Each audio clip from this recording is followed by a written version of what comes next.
Avril 95, un virus terrifiant frappe dans la ville de Kikwit au Zaïre, en Afrique. Les victimes succombent en quelques jours, des familles entières sont décimées. Il s'agit d'une forme mortelle de l'Ebola, un virus si destructeur que même les cadavres restent contagieux. Ceux qui s'en approchent doivent être aspergés de produits désinfectants, tant que les habitants de Kikwit n'ont pu se séparer de leurs morts, le pays s'est progressivement enfoncé dans l'horreur.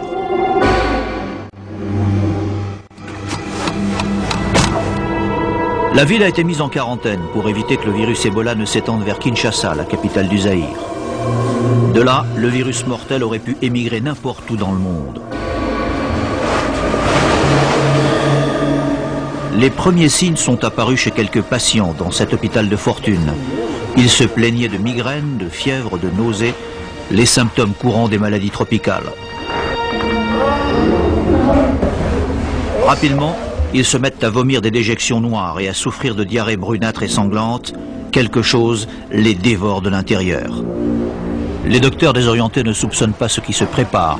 Les combinaisons de protection sont arrivées très vite, mais il est déjà trop tard. Plusieurs médecins et infirmiers ont contracté la terrible maladie. Le désastre a commencé. Lorsque le virus attaque les tissus internes, la peau des patients se décolore progressivement. La chair se déchire spontanément par endroits et le sang, chargé de cellules infectées, jaillit en hémorragie impossible à endiguer. Les médecins appellent cela l'hémorragie totale. Ebola attaque tous les organes du corps humain, le cerveau, le foie, les reins. Les muscles du visage se figent comme un masque. Il n'y a aucun remède contre l'Ebola. 8 victimes sur 10 en meurent. Lorsque la mort approche, les yeux se révulsent. Les cadavres en liquéfaction répandent des quantités de sécrétions extrêmement contagieuses. Une cellule d'Ebola peut infecter et tuer sa victime en moins de 10 jours. Le personnel médical se protège avec des combinaisons en plastique fin, des lunettes et des bottes, mais cela peut se révéler insuffisant. Une infirmière a quand même contracté la maladie malgré l'équipement de protection.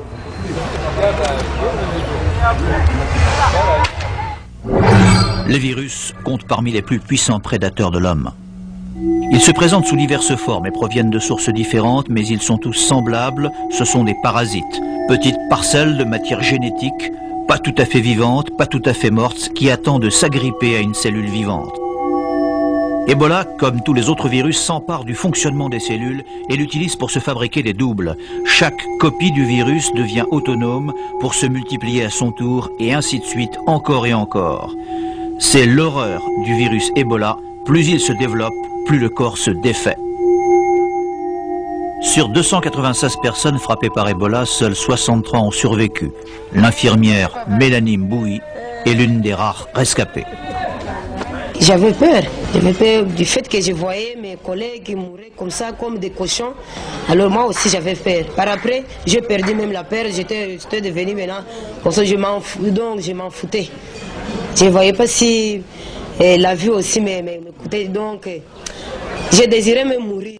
Par après, j'ai désiré mourir que rester avec des souffrances. Lorsque l'épidémie s'est répandue, plusieurs employés de l'hôpital se sont enfuis épouvantés. L'infirmier Raphaël Mikolo est resté, il a contracté la maladie, simplement pour avoir refermé les yeux d'un de ses collègues décédés. On était là, abandonnés à nous-mêmes. Tu vois, quelqu'un qui est abandonné, il sent déjà la mort. Il voit déjà la mort. Puis, heureusement, l'aide médicale est arrivée avec les équipements de protection. Des gens qui sont venus à notre secours, là, une lueur d'espoir est née en nous. Et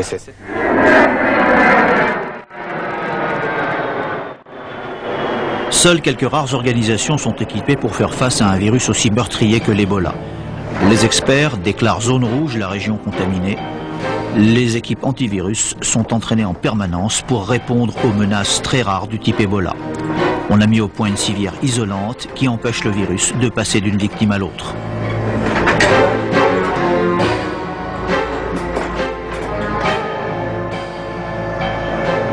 Les responsables de l'Institut de recherche médicale sur les maladies infectieuses de l'armée américaine sont les experts des zones rouges. Leurs groupes d'intervention investissent les régions infectées. Ils sont équipés de combinaisons spatiales antivirales avec une réserve personnelle d'air filtré. L'équipe de l'armée américaine avait tout pour faire face aux appels au secours de Kikwit. Elle avait déjà affronté l'Ebola lors de 2 alertes en 1976 en Afrique, mais récemment, c'est aux États-Unis même que le virus avait été repéré.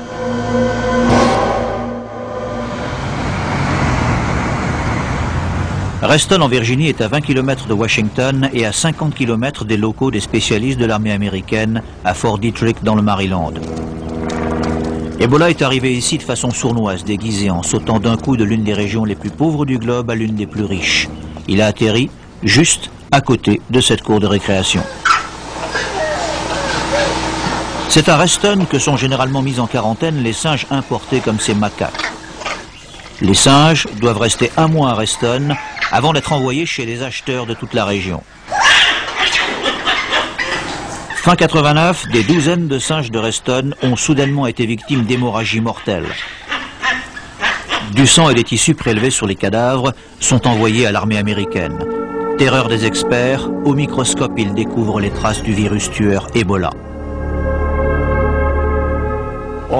Tous les agents connus de cette famille sont mortels pour l'homme. Et là, nous étions aux États-Unis. Le général Philip Russell était alors responsable de la recherche médicale pour l'armée des États-Unis.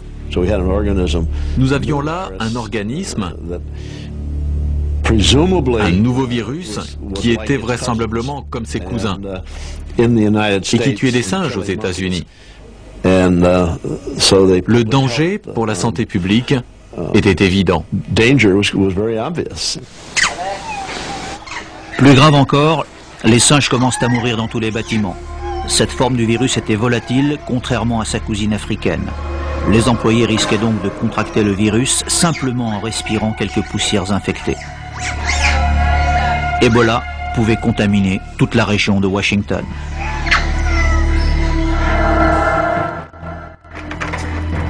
Les spécialistes de l'armée américaine n'hésiteront pas une seconde. Ils feront tuer les 500 singes et entièrement asperger leurs bâtiments de produits chimiques pour détruire toute trace de virus.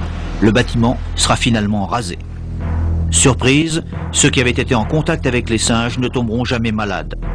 Les chercheurs vont découvrir que cette forme d'Ebola n'affecte que les singes, pas les hommes. Reste que personne ne sait vraiment pourquoi le virus de Reston n'a pas tué d'hommes cette fois-là. On peut bien constater qu'on a évité un drame. Nous avons eu beaucoup de chance. Oui. Mais un virus tueur patenté se cache ici, dans la jungle du Zaïre. Oui, mais où?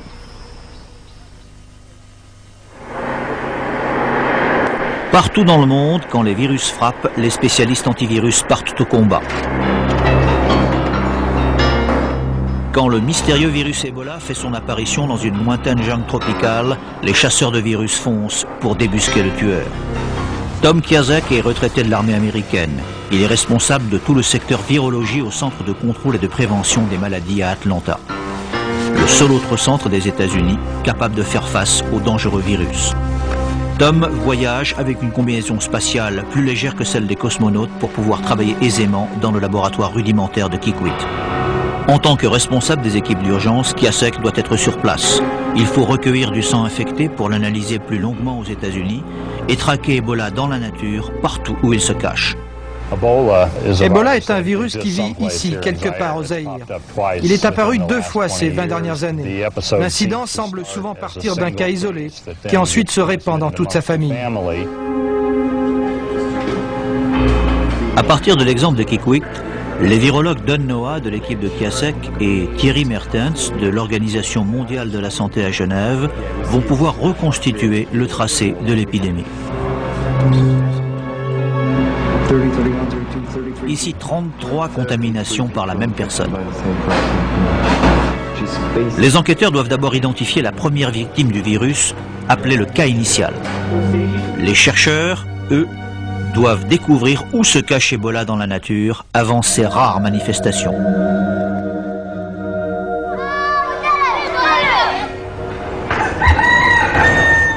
La piste conduit à la maison de Gaspard Minga, un pauvre charbonnier qui est arrivé à l'hôpital en se vidant de son sang en janvier dernier. Son père, Papa Menga, et les survivants de la famille essaient de reconstruire leur vie gâchée par le désastreux passage d'Ebola. Voici des photos de Gaspard, debout à droite sur ce cliché. La maman ici. Quand Gaspard est mort, sa famille s'est réunie autour du cercueil pour une photo d'adieu. Certains ont voulu le toucher une dernière fois sans réaliser que des sécrétions très contagieuses suintaient du cadavre. Très vite, les membres du cortège funèbre sont tombés malades et se sont mis eux aussi à mourir. La femme de Gaspard, son enfant, son oncle, 11 membres de la famille ont suivi Gaspard dans la tombe. 2 d'entre eux ont quitté Kikwit pour un village éloigné, emportant le virus maudit avec eux. Le souvenir de ce cauchemar obsède les Menga. Pire, les voisins terrifiés menacent de faire brûler leur maison. C'est juste là. Alors pourquoi Gaspard Menga? Où est-il allé? Qu'a-t-il rencontré dans la forêt?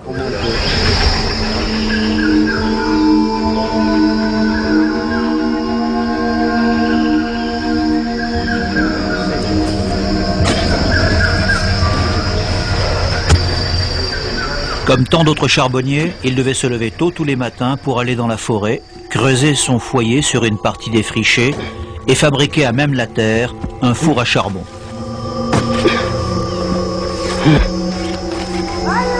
C'est ici, quelque part, que le virus Ebola l'a frappé. Comme tous les virus, Ebola possède un habitat naturel. Les chercheurs pensent qu'il parasite un animal sans le rendre malade. C'est seulement lorsque le virus quitte son hôte qu'il devient dangereux. Question, quel animal héberge Ebola?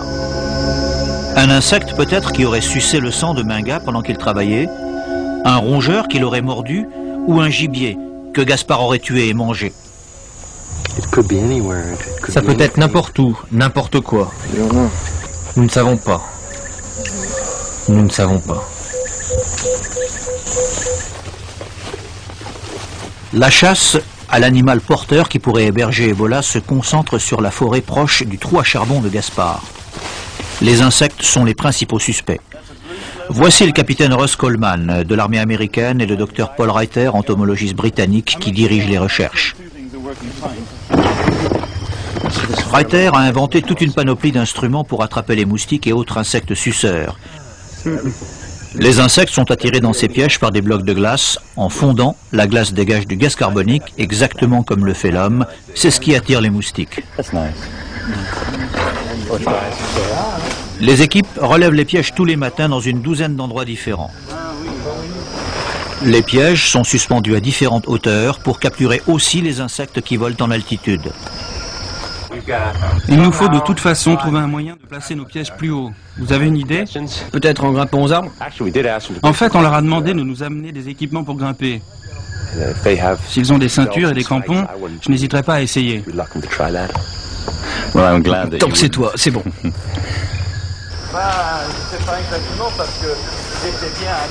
Ce n'est pas la première expérience de ce genre. Des techniques semblables ont été utilisées lors des épidémies précédentes. Hélas, les équipes sont revenues bredouilles à chaque fois. C'est réellement une énigme.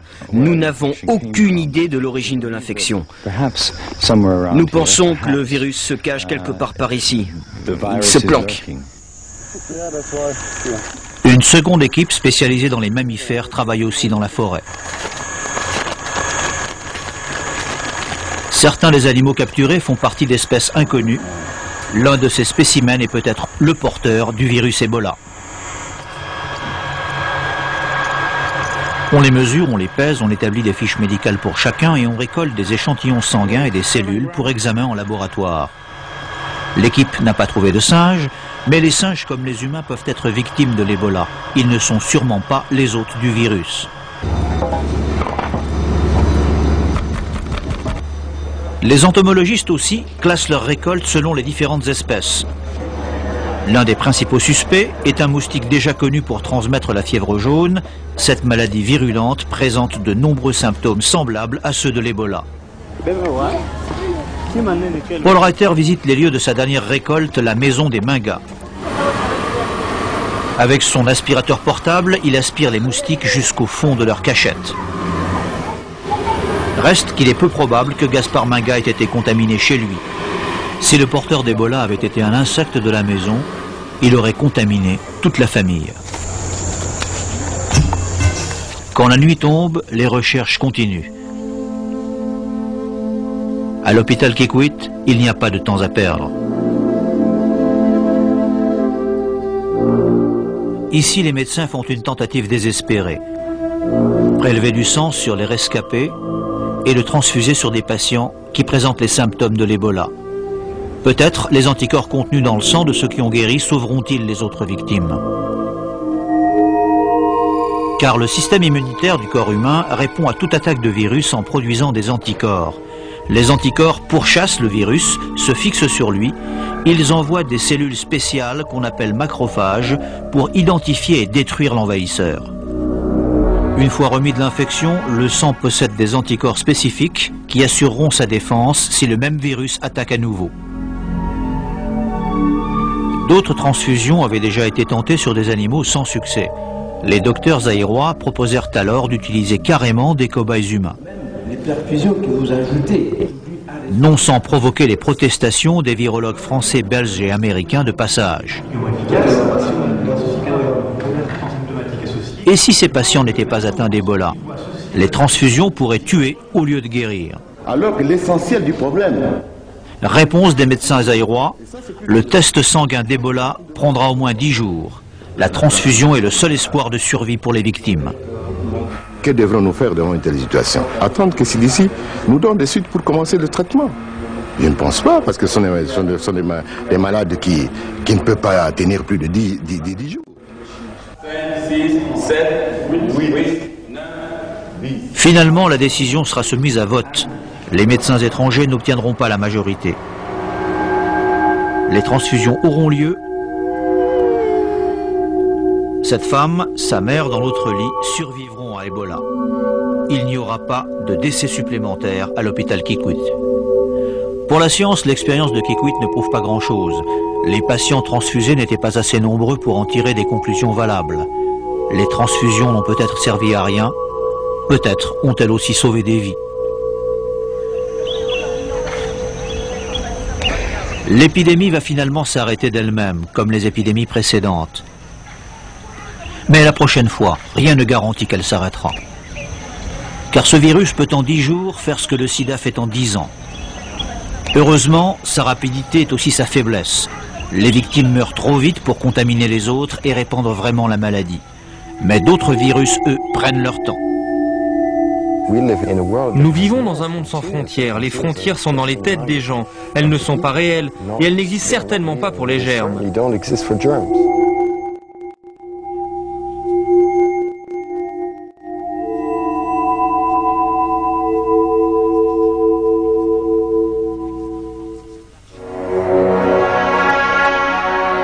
Les virus, leur menace est présente partout dans le monde, partout.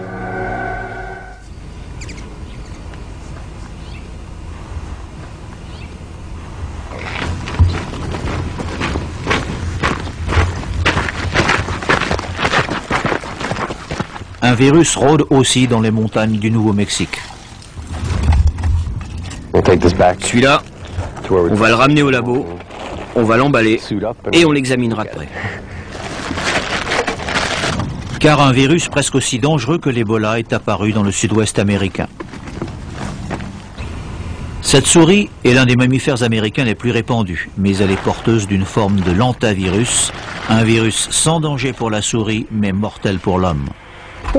C'est une nouvelle, celle-là. Nous ne l'avions jamais attrapée auparavant. Elles sont très prolifiques.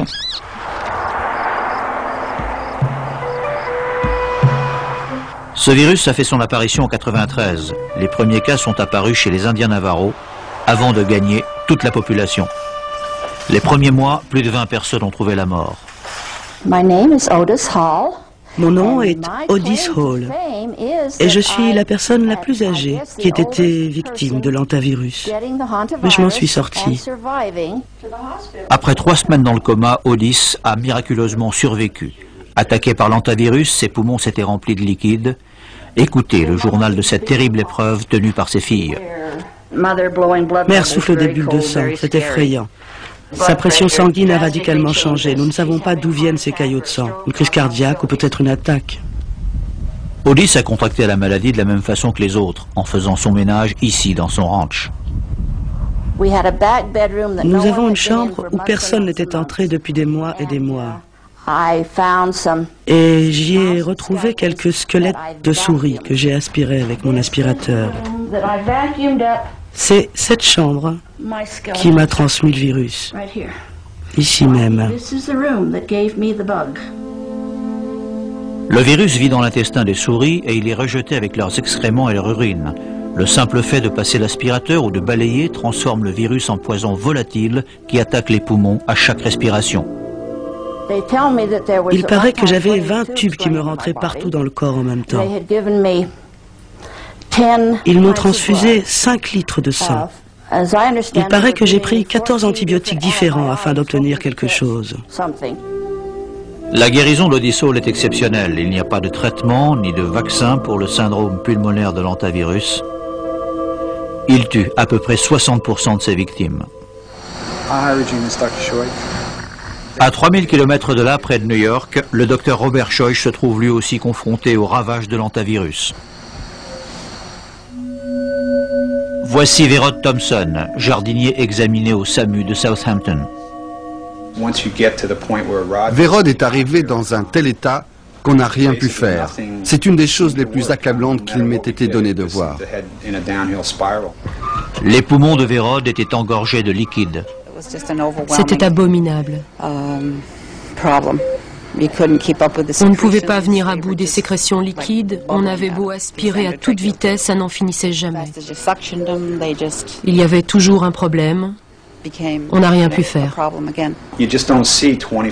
On n'a jamais vu mourir des jeunes de 24 ans comme ça. Je veux dire qu'ils paraissaient physiquement capables d'affronter à peu près n'importe quoi. C'était quelque chose de tellement accablant que le syndrome de l'hantavirus m'est immédiatement venu à l'esprit. C'était la seule chose que je connaisse capable de faire ça à quelqu'un de si jeune et en bonne santé. Verrod Thompson est mort en quelques heures. Il était fiancé, sa fiancée attendait un garçon. La nuit où l'on a enterré Rod, j'ai vu une souris qui se baladait sur les compteurs.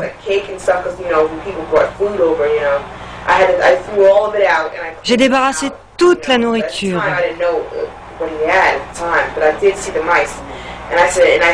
Et j'ai dit à mon ami, j'espère que Rod n'est pas mort à cause de celle-là. Vrai, les souris porteuses du virus sont partout dans le pays. 93 grammes. Un risque mortel pour la santé publique qui fait l'objet d'analyses d'urgence. Les scientifiques du Muséum d'histoire naturelle du Sud-Ouest récoltent du sang et d'autres échantillons pour les faire analyser à Atlanta. Ils pourraient servir à prévenir une prochaine attaque du virus. Impossible bien sûr de détruire toute la population de souris des États-Unis. Autant dire que tant que l'on n'a pas découvert un traitement ou un vaccin, le seul remède reste la prévention. Les rongeurs morts et leurs déjections doivent être éliminés avec précaution, sans déplacer de poussière fécale. Ainsi, toute contamination pourra être rapidement évitée. Des équipes de nettoyage comme celle-ci sont en action dans les communes rurales à travers tous les États-Unis. Mais il est peut-être déjà trop tard. Le virus est déjà apparu dans 23 États et a pénétré le cœur des grandes villes du pays.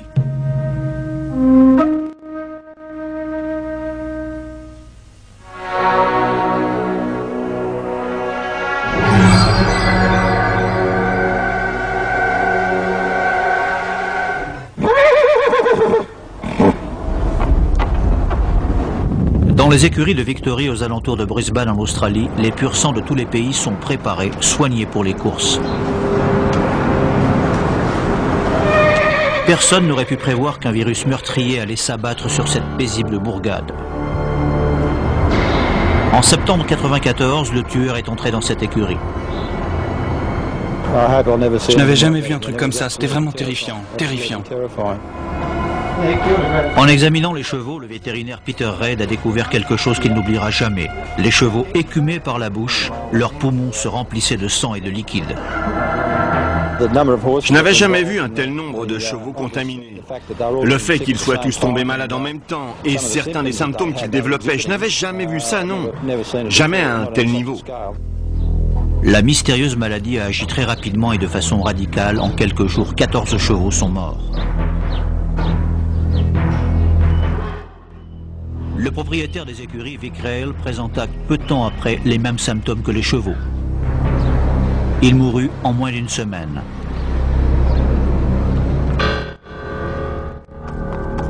Un de ses employés, Ray Unwin, fut également contaminé. Restait à trouver d'urgence le responsable. C'est le docteur Alex Hyatt qui fut le premier à identifier le virus au microscope électronique. C'est une sensation qu'on éprouve très rarement. Je veux dire une fois, deux fois peut-être dans votre carrière.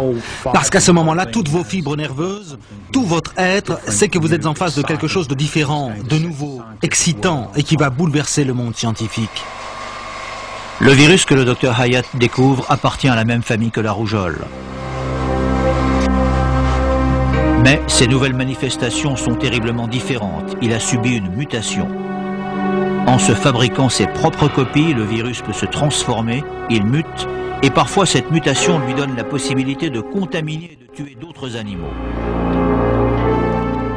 Et c'est ce qui s'est passé en Australie. De nombreux virus ne vivent que dans un animal. Quand les bonnes conditions sont réunies, le virus se moque des frontières entre les espèces, il saute d'un animal à l'autre. On est face à quelque chose de nouveau. Nous ne savons pas d'où cela vient ni où ça va.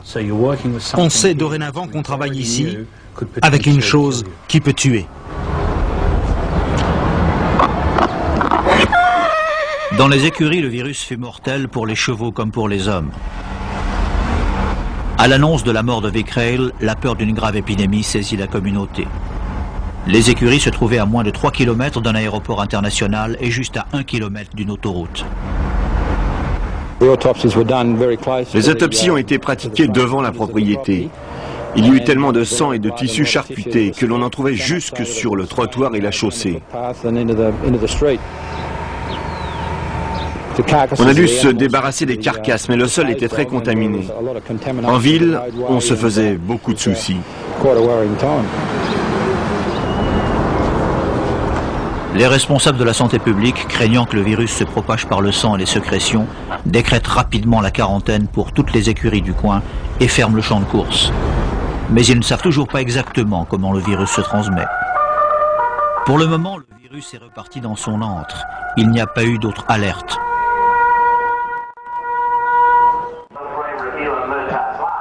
Les courses sont reparties de plus belle à Brisbane, mais personne n'est prêt à parier que le virus tueur ne reviendra pas.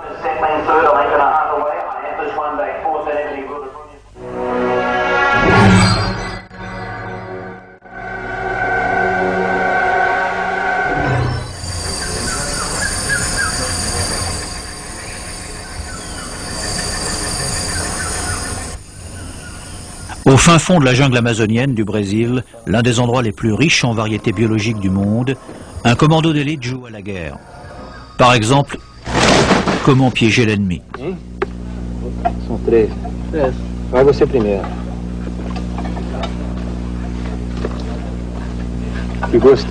Une partie importante de l'entraînement de survie consiste à savoir se nourrir de tout ce que l'on peut trouver dans la jungle. Ainsi, ces hommes chassent et tuent tout ce qui croise leur chemin.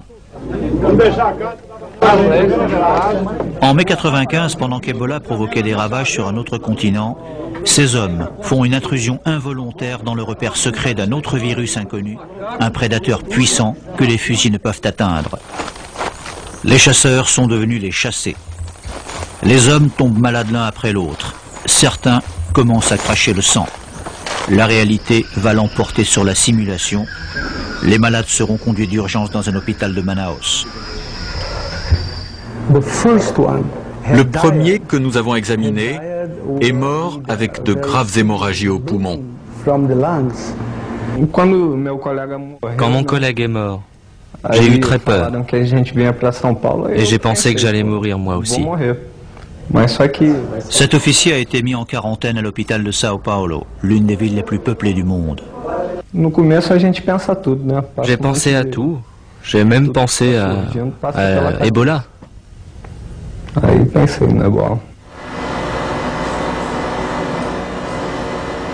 Les virologues sont désemparés. L'inconnu qui dévore les poumons de ces hommes est un nouveau virus mortel.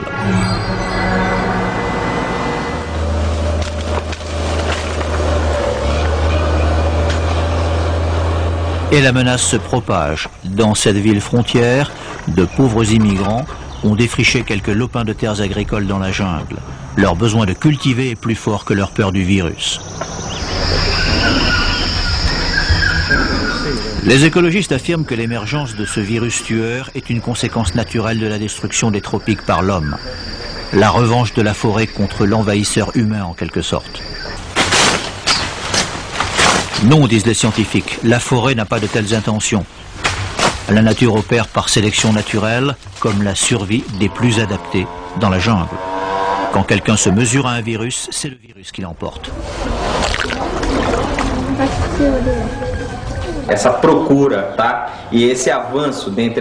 Vous savez, le problème, c'est que tant que les gens continueront à s'enfoncer dans la forêt, eh bien, ils ramèneront de nouvelles maladies.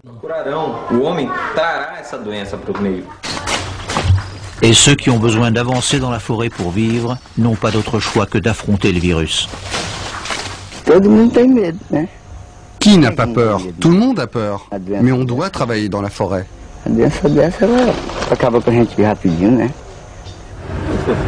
C'est vrai, tous ceux qui s'aventurent profondément dans la forêt courent un risque. Ici, les nouvelles de l'apparition du virus inquiètent ces touristes. Qu'adviendrait-il si le tueur les suivait jusque chez eux?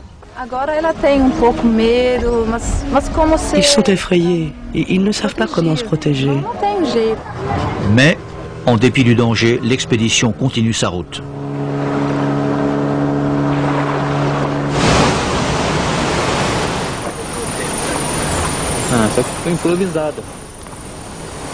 Pour résoudre le mystère de ce nouveau virus, les chercheurs de l'Institut Chagas au Brésil passent le feuillage de la forêt au peigne fin à la recherche d'indices. Ils sont eux-mêmes volontaires pour servir de cobayes humains aux moustiques. Mais leur sacrifice donne peu de résultats. Personne ne sera à l'abri tant que les chercheurs n'auront pas trouvé d'où vient le virus. Il peut réapparaître à tout moment et tuer à nouveau. Tout comme Ebola, le virus brésilien reste un casse-tête. Dans les pluies de la forêt brésilienne, la jungle du Zaïre, la campagne américaine, les virus se cachent. Ce sont nos plus petits mais plus puissants ennemis, capables de muter et de se répandre. Ils apportent la mort, lentement comme le sida, ou avec une effroyable rapidité comme l'Ebola. Tous les êtres de la planète ne peuvent porter des combinaisons spatiales de protection. Malgré tous les efforts de la science, la menace demeure, de nouveaux virus arrivent, le combat ne fait que commencer.